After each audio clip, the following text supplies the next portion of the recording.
Sabay-sabay natin alamin ang mga kaganapan na nangyayari sa ating bansa.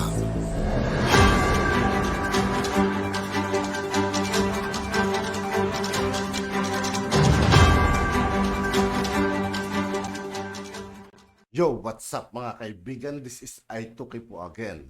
Ngayon nandito naman ulit tayo sa channel ni Banat Kapanig TV. Dito naman ulit tayo magbibigay ng komento at reaksyon. Kaya samahan nyo ako guys. Let's go! Yung pakiusap po ni Castro sa COA na maglabas na ng report tungkol sa confidential fund, confidential fund ni Sara Duterte. Ngayon po, year-end report nilabas po ng Philippine Star. Yung pamagat ng Philippine Star, binabanatan niya si Sara Duterte. Pero sa report mismo ng COA, ayon sa balita niya, wala nakalagay doon na may anomalya. So ano po ibig sabihin? Ito po ang pwede nyo nang ipangalandakan. Lumabas na po ang COA report at ayon po sa COA report, walang anomalya sa confidential fund ni Sara Duterte. Pero inuulit-ulit pa rin po nila. Kaya po, sabihin nyo sa mga nag-i-issue ng confidential fund, magbasa kayo ng COA report, walang anomalya sa confidential fund. Yun lang po. Nasagot na po natin yan. Walang anomalya. Di ba? Okay. Ikalawa, ito pong budget natin. Hindi po ako stress. Nililinaw ko lang nga yung mga punto ninyo. Naglilinawan lang po tayo. Ikalawa pong punto natin, no? Sa mga pinaghahandaan po nila. Gagawin po nila to. Actually, sinulong na po to. Meron na po pagka dumaan na kay Kimbo. Hindi ko po alam kung anong papel ni Kimbo, pero once na nagsalita na po si Kimbo, yan na po, totohanan na yan. Ano po ang bagong sinabi ni Kimbo tungkol po dito sa, ito po, para po alam po natin yung direksyon ng gobyernong ito at ma-anticipate na po natin, no? At mapaghandaan. Ito po yung pinaghanda tayo ni Kimbo. Si Kimbo pa pinaghanda. House Committee on Appropriations Senior Vice Chairperson and Marikina City Representative Estela Luz Kimbo pushes for economic structural reforms, including the amendments of economic provisions of the 1987 Constitution in 2024. Okay. So, una na pong nagsalita si Martin Romualdez na isusulong nila yung tiyatya sa 2024. Ngayon po, kinumpirma na po ng isa sa pinakamakapangyarihan na congressman. Ito pong si Estela Luz Kimbo na isusulong po nila. Yan po yung dapat nating abangan. No? Yan po ang dapat nating abangan. At yan po ang dapat po nating tutulan. Meron po bang problema, no? Kung isusulong po yung tiyatya? Tandaan niyo po, dito po kitang-kita yung kapalpakan nito ni kitang-kita yung kapalpakan po nitong si PBBM. Bakit po? Yun po, yung walang isang salita. Ito pong tiyatya, pagpapatunay po yan na wala talagang isang salita, yung kanilang pangulo. Bakit?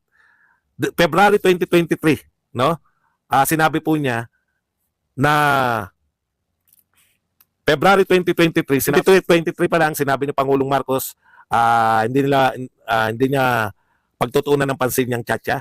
Tapos nagsalita po si Martin, sinabi po ni Martin na pupukusan nila yung charter change ngayon 2024. Nagsalita po si Ate Amy, si Manang Amy, sabi ni Manang Amy, nagsalita na nga ang Pangulo, ayaw niyang wag pag-usapan yung tiyatya, no? Wag pag-usapan yung tiyatya. Isa lang naman yung may gusto ng tiyatya, bakit ang kulit-kulit? Kasi gusto niya maging Prime Minister. Yan po ang sinabi ni Ate Amy. Pero nagulat po ang lahat nung biglang sabihin ni Pangulong Marcos na kinakailangan mag-tiyatya. Hindi naman gantong-ganto pagkakasabi, no? Mag-tiyatya tayo dahil dyan sa economic provision. Okay. May masama po ba pa na economic provision, ang kanilang gustong baguhin? Ako po, wala po akong tutol sa economic provision. Ang problema ko po, kaya ba niyang pigilan yung kanyang pinsan at yung kanyang mga congressman pag pinag-usapan na yung pagpapalit ng yung tiyatya? Kasi salita niya lang, wala na pong naniniwala. Ngayon, yun yung problema pag pabago-bago ka ng sinasabi, no? Mahirap na magtiwala ngayon sa binibitawan ni Pangulong Marcos. Wala pang isang taon kaya niyang baguhin pag nagmula na kay Martin. Paano pag sabihin ni Martin? Si Martin kasi hindi siya nagsasalita na economic provision lang. Mas naniniwala ko sa pinsan niya na gustong mag-prime minister nito kaya gustong mag-tiyatya. Bakit gusto mag-prime minister? Si Amy na rin nasasagot at ang mga recent na naganap na mga anong tawag yan? recent na naganap na survey. Wala siyang kapag-apag-asa kasing manalo bilang presidente ng Pilipinas. Si Martin ang pinag-uusapan natin. Okay, yung budget po ng ayuda, nakakaligtaan po natin, no? Yung budget po ng ayuda na mas malaki pa, no, kaysa sa budget ng may pandemya, ayuda nung may pandemya. Tandaan po natin, Bayanihan 1, 140 billion lang po ang budget. Bayanihan 2, 155 o 165.5 billion lang po. Yung kombinasyon ng budget ng Bayanihan 1 and 2 ay tumataginting na 305.5 billion lamang. Samantalang, ano lang po yun, hindi lang po ayuda yan. Pero namigay po ba ng ayuda si Pangulong Duterte? Namigay po. Namigay po, di ba? Marami po nakatanggap 6,000 to 8,000, 2 beses. Bukod sa pamimigay na ayuda, kasama rin po dyan sa budget na yan yung pagbakuna sa atin. Ang bakuna po sa atin, 4,000 bawat isa. So kung ilang bakuna ka, times 3 mo, kung nakatatlo ka, 12,000 bawat isang tao. Diyan po kinuha yan. Yung mga bakuna na yan, diyan po kinuha sa Bayanihan 1 and 2, na 2 taon, naka-lockdown tayo, 2 taon, may pandemya, nagkakalaga lang ng 305.5 billion. Ngayon po, ang ayuda ngayon, bantayan po natin yan, paano nila gagastusin yan. Ang ayuda ngayon, 1 taon lang, walang pandemya, walang bibilihing bakuna, no? At ang announcement ay mas maliit pa yung tinanggap na ayuda kasi ngayon parang 5,000 lang eh. Dati 2 beses, 8,000, 16,000 yun. Plus bakuna mo kung 3 ka, 12,000 plus 12,000. 16,000 plus 12,000, 28,000. Ngayon po, 5,000 lang daw pamimigay. Paano lumubo yan? Saan dadalhin yung ibang sinabing ayuda raw? Yan po yung mga legit issues natin. No? Okay, punta po tayo rito sa mga pinagsasabi pa. Ito po, talagang madudurog ka eh. Ano ngayon, pinagre-resign nila si Sara Duterte at yun nga po, walang humpay.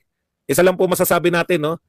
Ito pong hindi na po ako mangingimi na magkumpara ngayon. Total, nakakalas na ako dyan sa Unitim na yan. Hindi po ako mangingiming ikumpara kayo kasi kinukumpara nyo eh. Kinumpara po nila yung dami ng biyahe ni Pangulong Duterte at dami ng biyahe ni Pangulong Marcos noong first 18 months.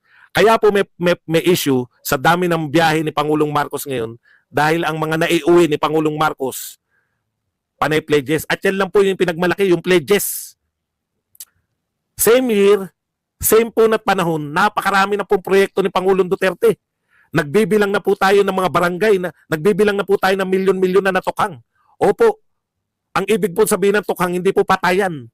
Ang ibig po sabihin ng tukhang, di ba, katok at yung milyon po, mga 3 million na drug addicts po ang dumaan po sa sumuko sila at pinangaralan sila sa mga barangay. Milyon po yun.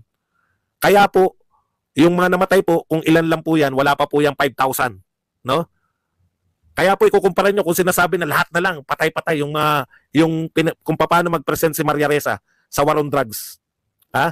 Akala mo, mayat-maya, may barilan sa Maynila, may barilan kung saan-saan. Hindi po ganun yun. Yung tukhang po, 3 milyon mahigit ang sumukong drug addict at sila po ay nangako na magbabago. Ay, natakot din sila dahil pag hindi sila nangako magbabago, alam na mangyayari. Yun po yun yung may epekto po. Nagbibilang na po tayo ng proyekto. Gusto nyo ikumpara, kinukumpara lang nila yung biyahe. Wala namang question sa biyahe. Ang kinu-question namin, ano na dululot niyang biyahe na yan? Kasi kay Pangulong Duterte, mga aktual na programa, dinulot niyan. Aktual. Build na tayo, unang taon pa lang. Naglilinis na si Pangulong Duterte ng Manila Bay. Meron kagad impact.